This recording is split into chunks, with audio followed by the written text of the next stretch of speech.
Hello and welcome to our Midweek podcast. My name is Jerry Hendricks. I have a very special host with me today. He is the executive producer, director, and star of P3 Live, Teak Hamilton. Teak, how are you today? You're good. I'm not the star. You're not? I think I do 2 Bible stories. But you're the star in our hearts. Okay. When it comes to videos. That I do a lot of. Yes, you do.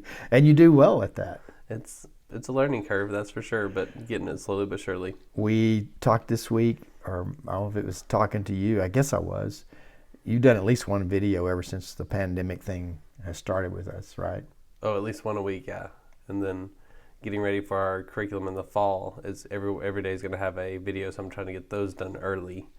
So yeah, for those of you who have kind of slacked through the sheltering, just want you to know that Teak has gotten Kid X and 213 Youth ready all the way through December to the end of the year. All the lessons are written, and so yeah.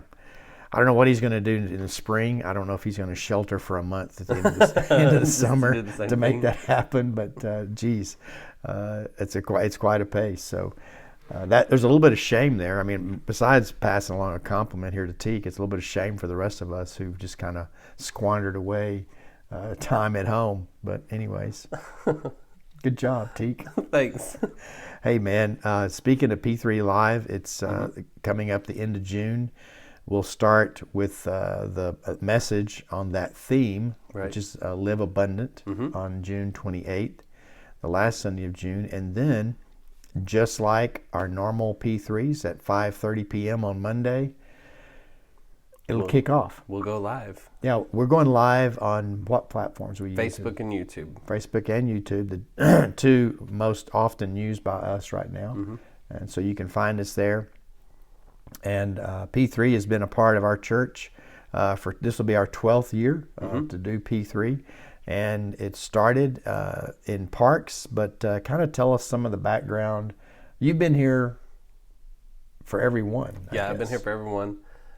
When I got here, Philip, Jonathan, and I were talking about what does it look like to reach out into the community and to do some type of ministry in the community. And previously I'd been at Potosi, and we did Mission Arlington, and went to Mission Arlington, took a group of kids and some adults, and basically what you do there, they do a deal called Rainbow Express, that you take a VBS, Vacation Bible School type element, to an apartment complex, and you knock on doors, you invite kids to this, and you spend time with them, and it's about a half a day. And so we started talking about what does that look like in Sweetwater, because at Mission Arlington they said over and over again, take this home with you. You don't have to say anything about us. We just want people to do this and share the gospel. And so we talked about what does that look like? Where would we go? What would we do? And so I wasn't actually a part of the very first P3. We intentionally set it on top of middle school camp. That way we couldn't rely, or the church as a whole couldn't rely on students to be the ones who did the P3. We didn't want it to be something that was just students leading it every year. And we did it at 3 locations. We did 2 in the evening, 1 in the morning. And that's kind of how it started. Back then, weren't there 3 different weeks? There were 3 different locations, 3 different weeks, 1 in June, 1 in July, 1 in August. The August one was the morning one. We learned a little bit of a lesson there that, school's starting up 2-a-days, all that kind of stuff. So it made it interesting, but it was good. And then Stacy and I were driving home from her parents' house, and there was a sign that said, I don't know, it said something like, it was just a statement. I can't remember what it was, but it'd be like saying, Jerry is coming. And you're like, what? And so then we're Googling, trying to figure out who Jerry is and where he's coming to and because that's all the sign said. And so then it got us thinking, what if we did a sign that said P3 is coming? So the week before P3 started in whatever park we were at, we would go and stake in this big banner that said P3 is coming next week. But no one knew what P3 was. Right. You couldn't Google it. You couldn't find it. Jonathan had created the logo for us, and it looked like an app. And so, it was kind of confusing. And sure enough, as the first time they're staking out the sign, since I wasn't there for it, a guy pulls over and says, "What exactly is that?" And they just kind of played a little coy, and it built that energy. And then the next Sunday, the Sunday before P3 actually started, they hit all the houses in the around the park with flyers explaining what P3 was. So it built that anticipation and conversation, and probably was one of the reasons that we had a really good turnout the first year, and now it's become something that people expected and know it. So we were filming for parts of it yesterday, and the kid comes out, wait, is this for P3? Like, yeah, this is for P3. And so, yeah, it's fun. So you're filming in a lot of the actual locations that we use? Yes. We're doing them all at Robert Lee, at Booker T. Washington Park. Okay. So that's kind of been our main place we've gone over the last 5-6 years. Okay. It's kind of the anchor, I guess, to our concept. Yeah, highest point in Sweetwater. Really good thought on, like, with missions, being able to look out and see the rest of the city and think about what God wants us to do in the city. Right. Well, I know my first year here, that was the one that was the location where we had that. And last year we had, was it 5 locations last year? Yes, we had 5 locations. We had northwest, northeast, southwest, southeast, and center. Okay. So it'll be even spread even farther this year. Yeah, definitely. It's been fun for me and Stacy, especially because, like, sometimes our families will come up and be a part of it. Like, it's something that they get excited about. Stephanie is even talking about coming up this year during the P3 week and being a part of P3, even though it's P3 Live. So it's kind of fun. Real good. The other thing about that this year, how's the best way for us to get involved in P3 or promoting? So we've ordered signs. We'd like to put signs in people's yard. We have 100 signs coming, I think June 16th. They're like a political sign or a realtor sign. They're not very big, but if you'll let us put one of those in your yard, let us know so we can stake it and begin to get the word out. It's not going to be the 8-foot banner. Just a little sign we're going to put in your yard to help promote P3 this year. Well, good. And we can have those all over the place as people stick those in their yard, and folks will be aware of it. And the big help is, after you're done with it, take it out of your yard for us. Don't make us come collect 100. Right, we'll put 100 out, but please don't make us collect 100. That's a good idea. And then also, as you watch, see the promotion begin on Facebook, if you will engage with us on that and help get the word out. One of the things that we talked about in staff meeting yesterday is there's a potential to reach a lot of people through this that may not have Vacation Bible School this summer or some of the normal children's activities. We talked about, or I asked about how we could even share this with the camp groups that we go to camp with, because I know most of them are not having children's activities for the summer either. But once we go live on Monday night at 5:30 p.m., if you'd share that, and that would help us get the word out as well. And we're looking forward to a great experience doing this. And we talk a lot about engagement during the week on Sundays and things like that with our media. The more you comment, things like that. So every day there are several action steps throughout the day on the at the P3 Live. So it might be posting a selfie of your family. It might be playing one of the games and putting the video on there. So doing that each day will also keep those things in front of people and help them share it. So what I hear Teek saying here is that P3 Live is not only for children. It isn't, and it's very interactive. It's not just sit and watch. Like, we're giving you games to do, and we're doing memory verse games together, and there's a lot of interaction. That's great. And then just like with your family devotional that we're doing on Mondays, the engagement on that and the reach on that has been far beyond just children and families. Right. We mentioned this week that last week we talked about Pentecost Sunday, and we talked about the way you could throw a party for the church birthday party. And so then Tuesday, G. Nelson comes in, and Roseanne had made monkey bread for us, and he had brought his parable from a previous devotional, and then he brought M&Ms for the tech guys because that was in another video. So no, it's always for more than just kids. Yeah, so that's been good.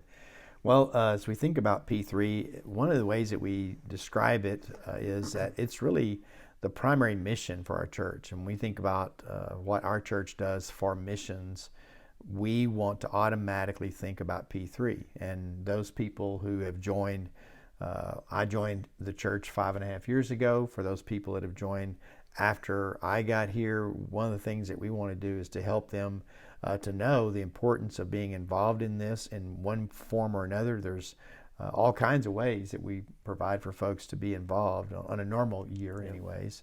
And it really does help us to keep anchored, I think, as a church in the missional conversation, because it hits close to home, Right. and it starts there. And so that's, as we shared Sunday with the Great Commission, and I talked a little bit about mission, and I always feel a little awkward with this, I guess, because I have the microphone.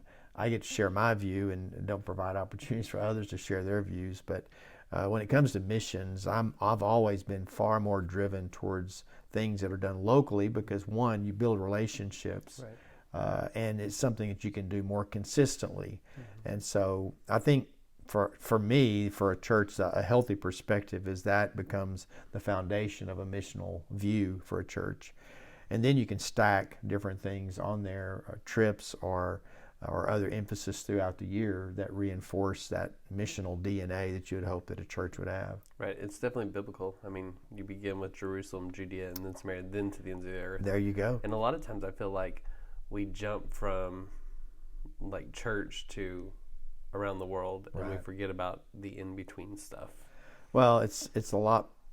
There's a lot. It's easier to sell sometimes, right? The big trips and things like that, and but when it comes to good stewardship and all, I think you start at home and then learn how to understand the passion of the people, and then as you interpret that, then I think you'll find other ways to get involved in other areas. And I think it's still a good way in terms of even missions that occur away from Sweetwater ought to still strive to be those same kind of missions that we can develop relationships and do something consistently. And so I think those are two really good guidelines in terms of developing a missional mindset for a church. Yeah, whenever I talk to like other churches or friends about P3, the selling point for me is it's easy. Like, we don't have a typical VBS at the church. And I remember the days of decorating entire rooms and then at the end of the week, all that's thrown away or donated to another church. Yeah. You don't have to decorate a park. Life is so much easier. We do a bigger meal. We don't just, in P3 Live, it'll be more of a snack. But we do actual meals there because we're taking up 5:30, 7:30 when kids would normally be eating. So we do that as opposed to a snack that you would do. But other than that, it's easy. Yeah. Well, it's definitely something that when I got here and got to see it firsthand, it got under my into my heart, and so it's something that we've enjoyed being a part of. When it comes to missions, Teek, how else have you seen in your life and ministry how missions play out and play a role? How else? So like trips that we've taken, things like that? Yeah, things that you've done. One of the things we did the first couple of years I got here, we did a family mission trip down to the Rio Grande Valley. We used Buckner International to partner with, and their theory or philosophy of missions, I guess, wasn't that you just go down there and do something separate, that it's just you doing it. It's they would partner us with a church, and we would work together serving the church in the community. So the idea that you're talking about building relationships, that church already has relationships in the community. You're just coming alongside and serving alongside them. And the cool thing was, from the first year to the second year that we did it, the first year, the church wanted our help, and I won't say needed our help. They could have done it. But it helped have that extra manpower, woman power on board to do it. But then the next year, their church had exploded. Like, we went back and it was full. Like, they were adding on and building on. And the pastor came up and she said, "This is because of y'all." And we're like, "No, it's not because of us," because we couldn't speak the language for a lot of them. It was us coming together to serve alongside and helping walk along. And our ultimate goal we wanted was for them to come back here and help us with a P3 or something like that. We haven't been able to do that yet. But that was one of the cool things to see how God worked through that, serving together. One of my favorite mission stories from my experience was when I lived in Texas City, we had partnered with the Minnesota-Wisconsin area and in terms of Baptist life and missions. And they set us up with a church start in Red Wing, Minnesota. Okay. And home of Red Wing boots. Oh, okay. I don't know if you thought about that. I didn't know that. Yeah, and so, but I remember we got a group to go, and probably 20 people or so, and it was one of those things where the accommodations were way too nice. We'd done all this stuff kind of blind, Right. but we got there, and it wasn't a resort area, but it was beautiful. Mm-hmm. It was temperature in the low 70s, and then we would go. They were starting in a school, and we tried to do backyard Bible. No, we tried to do vacation Bible school at their location, Mm-hmm. but it was so new that hardly anyone was showing up, Right. and so. You really, in terms of mission, where you normally are used to something that's difficult and challenging, the challenge was overcoming our bias that we just weren't doing anything that was helpful. We did stay in touch with that church. Those representatives actually came to our church and spoke in our church at one time. But then years later, I moved to Pioneer Drive, and we planned a mission trip to inner city in Minneapolis, Minnesota. Mm-hmm. And our choir was scheduled to sing at a church in Red Wing. Oh, cool. And it was the same church that we helped start. That's awesome. And so it was really interesting. You know, I guess, and I say this a lot, that, you know, if you live long enough, there's a lot of things that come full circle in the faith life. And so that was pretty neat to see that, because by then they already had a building and had been well established for about 10 years probably. That's cool. But missions is an important part of who we are as a church and who we are as the people of God. One of the things that you're going to see this week in the text that we study from Matthew chapter 9 and 10, and there's a lot of verses in there. We'll try to focus on two or three key things in terms of how. But it's that part in Scripture, and according to Matthew, when Jesus sends out the 12 disciples. But what you see is, even though the Great Commission comes at the end of his gospel, what you see in chapter 10 is that Jesus sends them out with authority. Right. And that was a big part of the discussion last week, understanding that all authority has been given to Jesus, and when he gave that authority to them even earlier than he had prescribed it later, it's very significant in the work that we do. So a part of what we're trying to understand in missions is really appropriate for our life what that authority means as we go out and do ministry in the world. So it ought to be a fun Sunday. I hope that you'll join us either live or through our live stream. But as always, Teek and I look forward to being seen by you. See you then.